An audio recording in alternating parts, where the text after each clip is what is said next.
मैं भारत का भविष्य बहुत उज्जवल देखता हूं, शानदार देखता हूं, जानदार देखता हूं।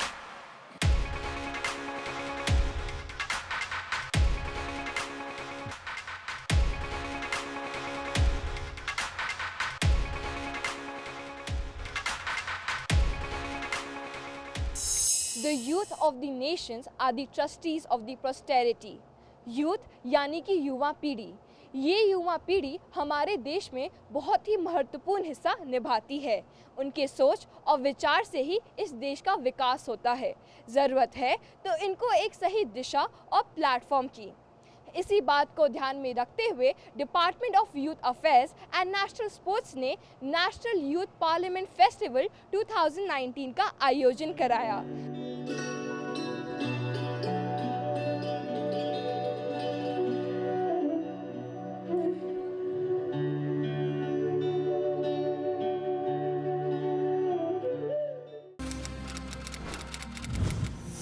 इस महोत्सव का विचार अंकुरित हुआ 31 दिसंबर 2017 को, जब मन की बात कार्यक्रम में प्रधानमंत्री महोदय ने प्रस्ताव रखा। क्या हम एक मॉक पार्लियामेंट आयोजित कर सकते हैं जहां ये 18 से 25 वर्ष के युवा मिल बैठ करके न्यू इंडिया पर मंथन करें? The Honorable Prime Minister, in the Man Ki Baat address on 31st December 2017, shared his vision to organize youth parliaments for young people in every district of the country. This year, it was decided to broad-base the National Youth Festival, which is organized every year starting from the 12th to 16 January, and take it to every district of the country and celebrate it as National Youth Parliament Festival 2019. We are privileged to have 56 young minds representing 28 states and union territories to voice their views on selected topics today. I sincerely hope that this would be a significant recognition of the importance of representation of youth for good governance. Her youth की आवाज अब सुनेगा India, हर गली boy की आवाज अब गूंजेगी संसद से सरकार तक।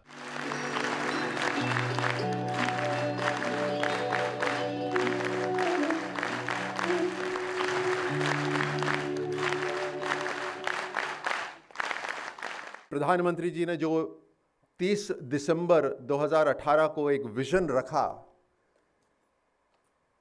कि क्यों ना हमारे यूथ जो वोट तो दे सकते हैं लेकिन चुनाव में खुद खड़े नहीं हो सकते, वो देश की समस्याओं का चिंतन करें और देश की जो समस्याएं हैं उनका समाधान निकालें। ये अपने आप में एक बहुत बड़ा काम था। ऐसा पहले कभी नहीं हुआ कि भारत के सभी जिलों के अंदर इस तरह के डिबेट्स हो और वहां से सिलेक्शन होकर आप प्रदेश तक आएं और उसके बाद देश तक आएं। मुझे लग रहा है कि आप सबके चेहरों की चमक देखकर मुझे इतना यकीन जरूर है कि हम सही रास्ते पर हैं।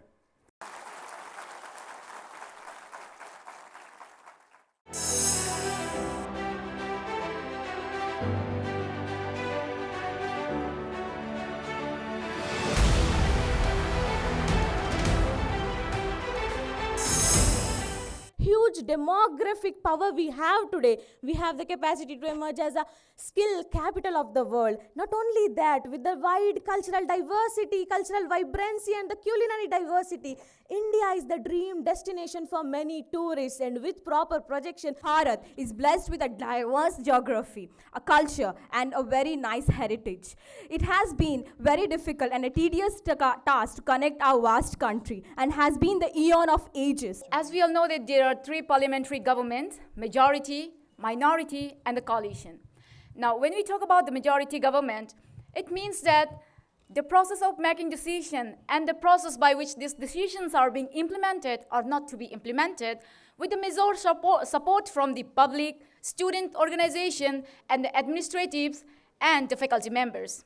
हम सब जानते हैं कि भारत एक सेकुलर देश है, एक जहाँ सभी धर्म के लोग एक साथ एकता के साथ रहते हैं। यह इसकी खूबसूरती को और बढ़ाता है। India is mammoth, but it is connected with unity and diversity. हमारा देश अनेकता से भरी एक देश है जहां भौगोलिक, आर्थिक, सांस्कृतिक इन सभी क्षेत्रों में बहुत सारी विभिन्नता देखने को मिलती है, लेकिन इन सभी क्षेत्रों को एक साथ जोड़ के रखने में अहम भूमिका निभाती है हमारे देश की संविधान। Now, if we are talking about connection, my question is, how will this connection benefit a beggar? Well, here's how. Economy is the center of our life. We may be culturally diverse, we may be geographically diverse, but the one thing which joins us all together is economy. यहाँ मंदिर में दाना चूग कर चिड़िया मस्जिद में पानी पीती है। यहाँ बुद्ध की उपदेश और ईसा मसीह की बलिदान की गाथा होती है। मैंने सुना है यहाँ राधा रानी की चुनरी कोई सलमा बेगम सीती है, फिर क्यों हो गए हम यूं जुदा कि आज जोड़ने की बात होती है। यदि आज मैं अर्थव्यवस्था और राजनीति पर विचार करूं तो मुझे लगता है कि ये आपसी संपूरक है। अर्थव्यवस्था यदि मनुष्य का मन है तो राजनीति शरीर। यदि हमारा मन दृढ़ संकल्पी हो तो शरीर में सकारात्मकता आती है, परंतु लक्ष्य प्राप्ति के लिए शारीरिक क्षमता भी उतनी ही जरूरी होती है। लोकोक्ति में कहा गया है कि कोस कोस में बदले पानी, चार कोस में वाणी। हम एक ऐसे देश में जी रहे हैं जहां हर कोस में व्यक्ति की मति, समुदाय की संस्कृति और भौगोलिक प्रवृत्ति बदल जाती है। जहां भाषाई विविधता से साहित्य का चिंतन बदल जाता है तो व्यवहारिक विविधता से व्यक्ति का स्वभाव। बाबा साहब अम्बेडकर ने जब संविधान बनाया तो उन्होंने ये निहित किया कि चुनी हुई सरकार 5 साल तक आपकी सेवा करेगी। लेकिन फिर ऐसा क्या हुआ कि हमारे देश के अंदर 11 लोकसभाएं वक्त से पहले भंग कर दी गई। ऐसा क्या हुआ कि 11 में से 7 लोकसभाएं जो भंग की गई, उसका एक मुख्य कारण था कोalition गवर्नमेंट। पार्टीज ने सपोर्ट खींच लिया, सरकार गिर गई और आपको चुनाव में झोंक दिया गया। I can talk about building agriculture zones, special economic zones. I can talk about establishing the Law Commission report, the ARC report, the Swaminathan Ayog report. I can talk about making this nation a tourism hub. I can talk about ensuring a sense of patriotism among people, not by extremism, but by nationalism, ensuring dissent and tolerance in a democracy.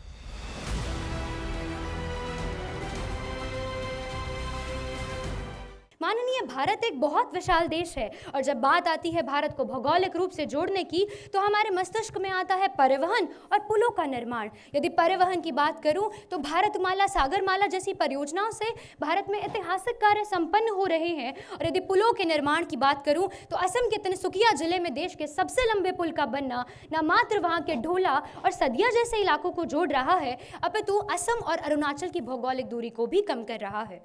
Brand India. Brand India is a phrase which is used to describe the campaign India is using to attract business. Basically, it is a campaign which is used to project the attractiveness of India as an emerging destination for businesses in the field of enabled services, service sector, information technology, network technology, and many more. There are so many places which I am very sure are much more beautiful than most of the tourist destinations of the world, but my heart sinks with pain when I see that people don't know about them and they are not even located on the tourist maps simply because they lack connectivity. The need of the hour is to build connectivity, is to build roads which will eventually connect the state with the rest of the country, will certainly boost the economy and will definitely empower the cultural exchange. And same goes for the economic aspect as well. We cannot think of connecting India economically until and unless there is some sort of economic stabilization. अनेक भाषाएं, अनेक शैलियां, अनेक यश, अनेक मंगल, अनेक निर्माण, अनेक उत्थान, अनेक विभिन्नताएं और इन विभिन्नताओं में भी समानताएं। जी हाँ, ऐसी है ये 5000 साल पुरानी सभ्यता भारत। जब मैं इस विषय के बारे में सोच रहा था तो मुझे टैगोर को गांधी को लिखी हुई एक चिट्ठी याद आती है, जिसमें टैगोर राष्ट्रवाद का जिक्र करते हुए कहते हैं कि हमारा राष्ट्रवाद, हमारी संस्कृति, हमारी सभ्यता हमें किसी दूसरे देश से भिन्न नहीं करती है। ये जोड़ने वाला राष्ट्रवाद है, ये जोड़ने वाली संस्कृति है, ये जोड़ने वाला देश है। संपूर्ण विश्व के मानस पटल पर भारत को एक ब्रांड के रूप में उभरता देख मुझे एक संस्कृत के श्लोक का संस्मरण होता है कि वर्तमानम निश्चयतम जन्म उपहास है कालक्रमिन चंगारो हिरकम जायते ध्रुवम। यानी किसी को देखकर उसके भविष्य का अनुमान नहीं लगाया जा सकता, क्योंकि इस समय कोयले को भी हीरे में बदलने की ताकत रखता है। The location of the country is such that it is located in the heart of the world, that is Hridayasthana. Hridayam can be divided as Hra plus Dha plus Yam. Hra meaning harati, that is to root out the bad stuff. The meaning dadati, that is to give it out as good. And yam meaning yati, that is to revolve. That is how the heart functions in our body and keeps the body as one. And that is how our nation should function as one. I would like to point out or put forward 5 important points as to why I support majority government, or why I feel majority government means fully focused governance. To which the first point is the availability of a targeted leadership, where the majority government has a more powerful central political leadership who can guide their leaders and representatives in the right direction in an effective manner, rather than a coalition government where the number of leaders are more and the central power are getting diversed. तो महोदय, किसी ने कहा है कि मरने के बाद भी जिसके नाम में जान है, मरने के बाद भी जिसके नाम में जान है, ऐसे जाबाज जवान आज हिंदुस्तान की शान है। मैं उस देश की नागरिक हूं जहां अशोक सम्राट जैसा राजा था। मैं उस देश की नागरिक हूं जहां डाल डाल पर सोने की चिड़िया को पाया जाता था। मैं उस देश की नागरिक हूं जहां हर 50 मील पर भाषा, रूप, पहनावा, मजहब बदल जाता था। मैं उस देश की नागरिक हूं जिसे अपने भूगोल के पहले इस ब्रह्मांड का भूगोल समझ आता था। अगर मैं राजनीति की व्याख्या करूं तो मेरी व्याख्या कुछ इस तरह होगी कि राजनीति यानी राज्य में, राष्ट्र में रहने वाले लोगों के विकास हेतु बनाई जाने वाली नीतियाँ और योजनाओं का ढांचा, इससे मैं राजनीति कहती हूँ। और अगर मैं बेहतर राजनीति की व्याख्या बताऊँ तो मेरे सामने महात्मा गांधी जी का उदाहरण आता है, जो कहते हैं कि बेहतर राजनीति वो होती है जब कतार में खड़े पहले इंसान से लेकर तो कतार में खड़े आखिरी इंसान तक, सब तक वो नीतियाँ पहुँचे और सबका सर्वांगीण विकास हो। इसे मैं बेहतर राजनीति कहती हूँ। We should stop concentrating on the differences and look into the commonness that we have, so that we can realize our greatest potential and achieve the good qualities that we have in this world. Former Prime Minister Atal Bihari Vajpayee said, if the breaking of the political parties is the only reason to form an alliance government of the central, then I don't want to touch that alliance anymore. It's not just about connecting it. It's all about how we utilize it. And you all know that India is a great country. But be practical. We have the problems in connectivity. We have a dedicated freight corridor. We call it also Golden Freight Corridor, where we have the overutilization that is nearly 115% to 150% overutilization. टकसिर भाजी टकसिर खाजा, अंधेर नगरी चौपट राजा। ये पंक्तियां पिछले वर्षों में देश में अनेक बार चरितार्थ हुई, जब अल्पमत की सरकारों ने देश के लोकतंत्र को चौपट कर दिया। अध्यक्ष महोदय, सुशासन एक ऐसा जनता का शासन जो भ्रष्टाचार मुक्त संकल्पित होता है, और पूर्ण बहुमत की सरकार अर्थात स्पष्ट जनमत के साथ जनता की शक्ति को प्राप्त करने वाली सरकार जब सत्ता में आती है तो एक लक्ष्य होता है, निर्णय लेने का उसमें क्षमता होती है। प्रिय मित्रों, देश में अनेक ऐसे अवसर आते हैं जब देश की सरकारों को तीव्रतम और शीघ्रतम फैसले लेने होते हैं। ये अल्पमत की सरकारें, ये सत्ता के लोभी, ये सत्ता के प्यासे, इनसे इनकी कुर्सी नहीं छूटती है। देश को अंधकार में झोंक दिया जाता है, बार बार चुनाव में जाना पड़ता है और देश के आर्थिक विकास, सामाजिक विकास का मार्ग अवरुद्ध हो जाता है। सुशासन किसी भी राष्ट्र में स्थायी राजनीतिक नेतृत्व व नागरिक सेवा पेशेवर लोकाचार द्वारा ही संभव है, और यह तभी हो सकता है जब देश में पूर्ण बहुमत की सरकार हो, क्योंकि पूर्ण बहुमत की सरकार इस दिशा में महत्वपूर्ण योगदान दे सकती है। My first conviction in this favor that only the majority government can pursue a consistent government policy throughout the whole term, unlike a coalition that has to pander to its allied partners for its own political survival, which would lead to the failure of the governance and eventually the fragmented national politics as evident to all of us in the year of 1977, 1989, 1996 or in 1998. Bharat की एक युवा होने के नाते मेरा विचार है कि सरकार चाहे अल्पमत की हो, चाहे पूर्ण रूप से बहुमत की हो, वह सुशासन पर ध्यान दे सकती है, परंतु सर्वप्रथम वह सरकार स्वयं सुशासित होनी बहुत जरूरी है। जी हाँ, अगर हम बात करें वर्ष 2004 से पूर्व अटल बिहारी वाजपेयी सरकार की, वह सरकार पूर्ण बहुमत की सरकार नहीं थी, परंतु सुशासित होने के कारण 2004 की जीडीपी दर 8% से ऊपर थी, महंगाई 4% से नीचे थी एवं विदेशी मुद्रा लबालब थी। दूसरा, अगर हम बात करें पूर्व सरकार की, वह सरकार पूर्ण बहुमत की सरकार जरूर थी, परंतु सुशासित न होने के कारण स्वयं निर्मित जीएसटी एवं आधार कार्ड जैसी योजनाओं को लागू नहीं करा सकी।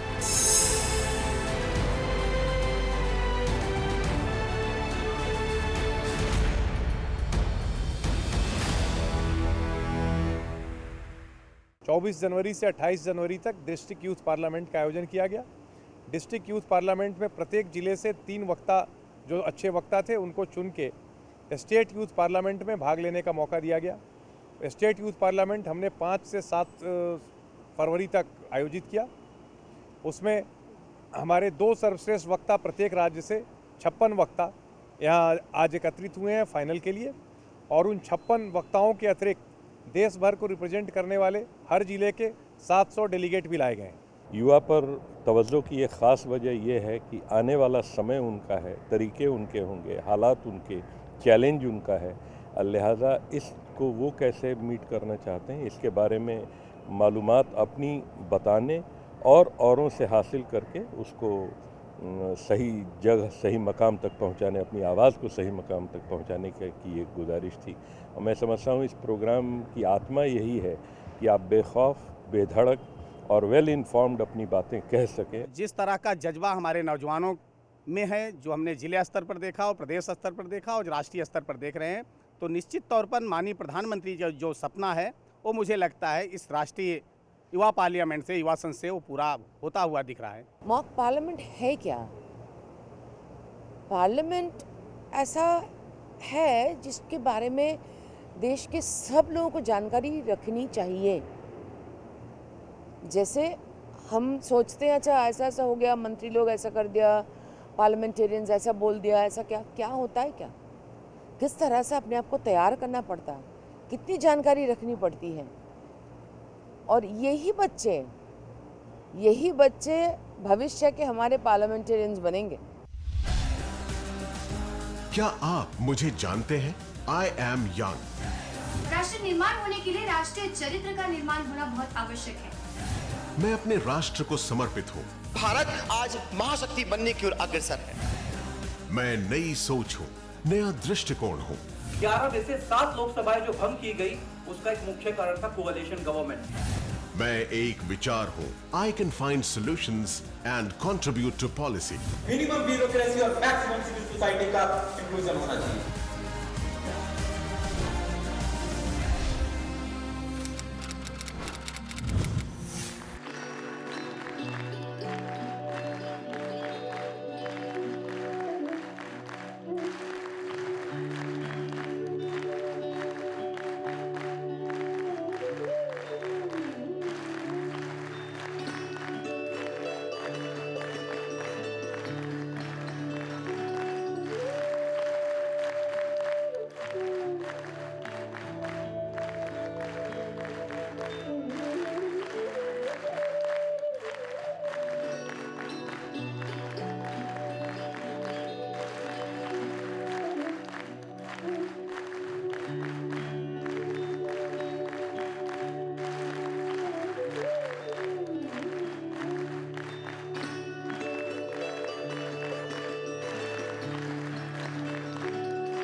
हर जिले से 3 सर्वश्रेष्ठ वक्ता पहुंचे राज्य युवा संसद में। भारत विश्व के किसी भी भूमि पर जाकर आतंकवाद के खिलाफ लड़ सकता है। प्रत्येक राज्य और यूनियन टेरिटरी के 2 विजेताओं की आवाज गूंजी राष्ट्रीय युवा संसद में। Yes, we are energetic emerging brand India. प्रथम पुरस्कार प्राप्त किया है महाराष्ट्र की श्वेता उमरे ने। इन्हें मिल रहा है 2 लाख रुपए का पुरस्कार।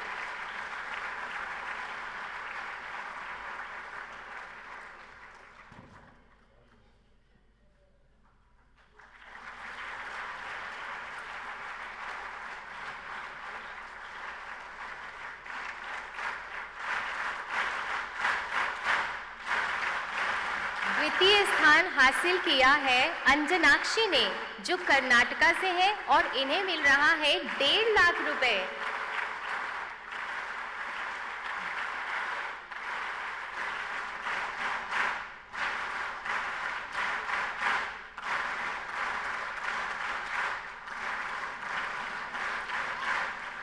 तीसरा स्थान रहा ममता का, जो कि बिहार से हैं और इन्हें दिया जा रहा है 1 लाख रुपए।